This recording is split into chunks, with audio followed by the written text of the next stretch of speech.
and welcome to another edition of Talk of the Town. On today's show, we have a very special guest who will be performing in Estevan this Sunday. From the internationally renowned band Blue Rodeo, Jim Cuddy joins us by video call. Hello, Jim. Welcome to Talk of the Town. Thank you, Andy. Nice to be here. Jim, Jim, you have been with Blue Rodeo, of course, 30 years or more. I can honestly say I've been listening for 30 years or more. It's really exciting to get to talk to you right now. Thank you very much. You and Greg Keeler have known each other since high school. Was it music that brought you together at the beginning? No, it was a crowd of friends, and it was football, actually. So Greg and I met in, I was grade 11, and he sort of straddled grade 11 and 12. And he played senior football, and I played junior football. We were kind of starting to travel in the same circle of friends, and had a little bit of a confrontation that I lost on the football field. Okay. And that turned into, you know how those things can go. For sure. Oh, that's great. So eventually, of course, you realized you both had the love of music and wanted to get a band going? Yeah, it wasn't until after. I was always into music, but Greg came to it very late. When I went to Queen's University, that's when I really heavily got into music. Okay. And Greg was just starting at Kane, bought a guitar, and was sort of inspired by my playing with Walter McNean, a couple of people there. And that's when Greg started to take it pretty seriously. So late teens, he didn't really play guitar till late teens. Wow. I played since I was 10. Wow, isn't that something, hey? So you guys have been together 30 years or more. What keeps a band together that long? A lot of times we hear a band will, come together, have some hits, and then go their separate ways, solo careers or, different things. What keeps you guys together? Well, I mean, we are, to a certain degree, it's necessity. I mean, you realize that you're much stronger together. We've very much enjoyed doing solo records. Don't get me wrong. That's been a very essential part of our staying together, is allowing everybody in the band to go off and do whatever is creatively interesting to them. But it's also nice when people come back and you realize that they appreciate how strong we are together. It's not easy to put the right group of musicians together. And when you do have a good combination and you have songwriters that can keep writing songs and the band understands how to play together, it's something you should be very grateful of. And I think that we've been there long enough and weathered the ups and downs of maybe thinking it would be a lot better to ditch these guys and go on my own.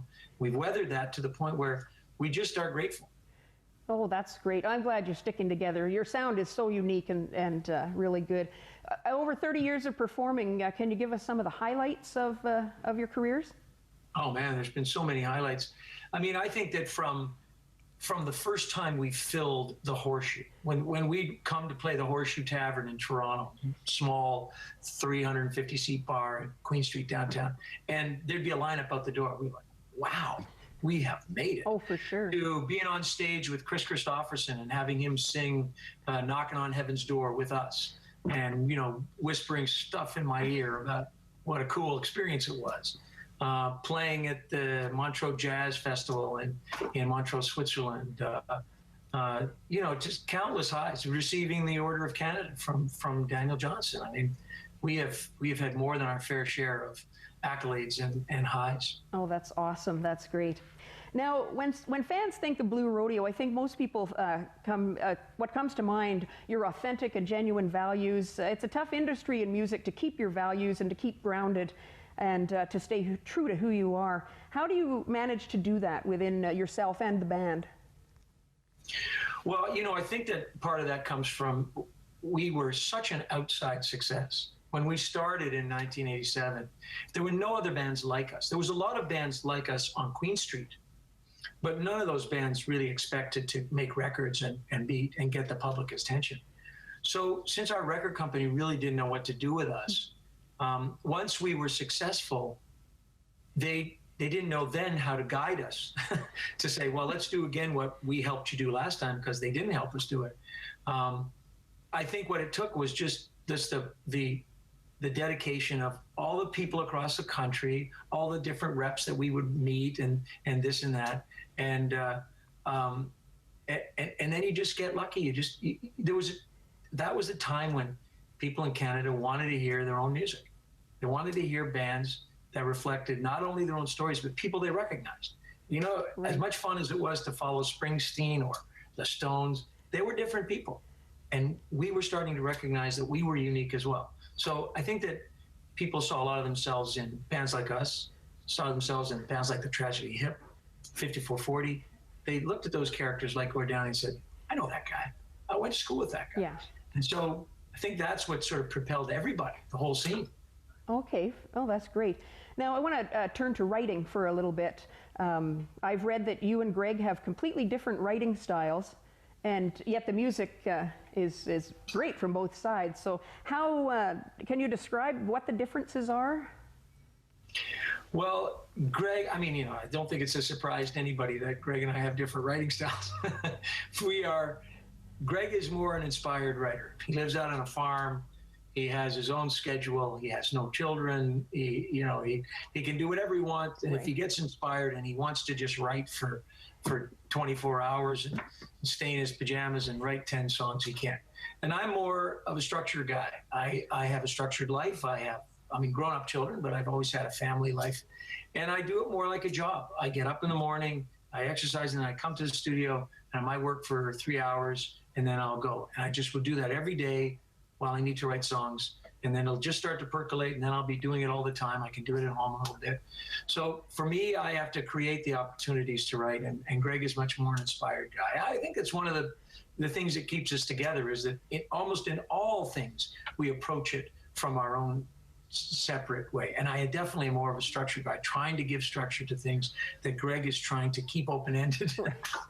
Well, however it works out very well for you, that's for sure. I got a chance to listen to your latest CD, Thousand Arms. It's great. A little bit different. I found it a little bit more upbeat than some of your other music. Is there a reason for that, or just came about just because? No, I think there's a reason. We always decide in advance what will be the guiding principle of a record. Is it going to be acoustic, got the farm record? Is it going to be more grungy? And the songs probably dictate that, but a little bit in advance. We wanted to sort of be harken back to late 70s British pub rock bands. Okay. Nick Lowe, Elvis Costello, Brinsley Schwartz, Dave Edwards.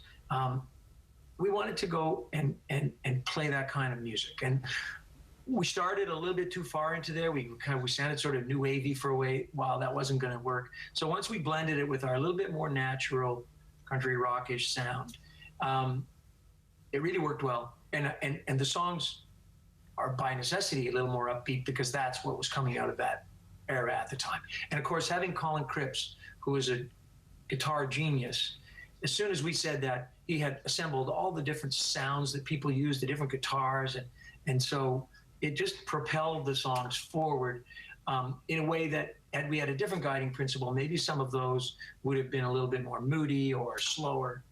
I was happy. Yeah, I was happy when I listened to it as well. Really happy. Really looking forward to hearing you play some of those new songs on Sunday night when you're here in Estevan. And I know a lot of people very excited that Blue Rodeo is coming to our town. I was wondering, though, I think you're doing 30 or more shows in this tour. How do you keep it fresh every night? You're playing pretty much the same songs night after night. How do you freshen that up or keep it exciting every time? Well, moving around a lot helps. You're really just 1 or 2 nights in any place. It's not 30 is not 30 or 40 or however many we're doing. Not excessive. It's not. That's No. that's not doing it too many times. And it takes a lot to put the show together. We'll rehearse all the songs so we know we can do them. Then we'll try to figure out a set, and then tomorrow we'll actually go and work with our technical crew, make sure the lights and the different moments that we'll create in the set will work. And then there's a great satisfaction when it does work. So when it works and you know that the set has a good dynamic and you're drawing people in, it's intimate and it's also exciting, then you kind of ride that wave. And if you ride that wave for 30 or 40 shows, that's great. Because as soon as it's done, you tear it all apart and start again. Right. So at least getting 30 or 40 shows out will be great. Well, that sounds good. Now, this tour has, I think I read about 30 stops across the country. Could you explain what it's like to spend so much time traveling together? It's like a small group, essentially, and you're together probably almost the entire time. How does that work? Man, that sounds scary the way you put it. We have we travel in a tour bus, which has bunks and lounges, and it's very comfortable. There's two buses, so the band is in one and the crew's in another. There is an inevitability to getting in each other's way at some point, because you're right, we spend a lot of time together, but we're on very different schedules. Some people are up early doing sporty stuff, some people sleep late, some people stay up all night, so that helps ease the congestion. There is inevitably this release at the end of the night from doing the show. So if stuff builds up a little bit during the day, and sometimes sound check is the place where that comes out, the show releases it all. Everybody feels good normally after the show. For sure. And there's some beautiful moments. I mean, it's a very beautiful time to finish a show, get on the bus, and then travel through the darkness of the night in this kind of timeless little capsule. And those things are what sustain you. Plus, we have friends all across the country and places we revisit every time we go to a particular town. So all those things sustain you, and it's actually quite a lot of fun. Oh, good. I'm glad to hear that. Now, I know you've played in so many different places. Do you have any favorites? You don't have to say Estevan because you haven't been here yet, but that might become. No, we have been. We were there years ago, like a lot of years ago. Okay. But it needs another chance. I would say that playing in Montreal is one of the highlights. Okay. They're very, very enthusiastic audiences. We love being in Montreal. Both Greg and I live there, so it's fun to go back. I don't know if you've ever been to Newfoundland, but St. John's is really, really excited all the time. I bet they give you a huge welcome when you come in, because they are very excited all the time. Yeah, and they have a nice they have a nice arena in the Mile 1. So, but I don't think there's any place where we go, oh God, we just got to get through this night. They're all unique, and there has been. It used to be when we started 30 years ago, there was very distinct regional differences. People in Saskatchewan were more reserved than people in Newfoundland. But that's all changed now. And now, I mean, people have moved around this country so much in the last 30 years, and maybe audiences are more comfortable with this. But there's a pretty general sense of celebration each night when you come through in the heart of winter, the hardest time for most communities, and you have this little celebration in an arena, a nice, warm, intimate night. It's pretty similar, and I would say most places are enjoyable. Oh, that's good. Well, I hope you really enjoy yourself when you're in Estevan. It's been very cold here, and we have a ton of snow, so bring your snow boots, and we are going to give you a very warm welcome. We're going to warm you up. Now, that would be great. You're kind of at the beginning of your tour right now, and you still have about 25 more shows to go. Moving forward, what will come next for Blue Rodeo? Any ideas? Well, we were talking about, usually what we do is we have if we're doing filming of anything, we usually do it at the beginning before we tour, and really it makes sense to do it at the end of the tour. So we're trying to plan a little acoustic version of this tour that we might do in Toronto somewhere.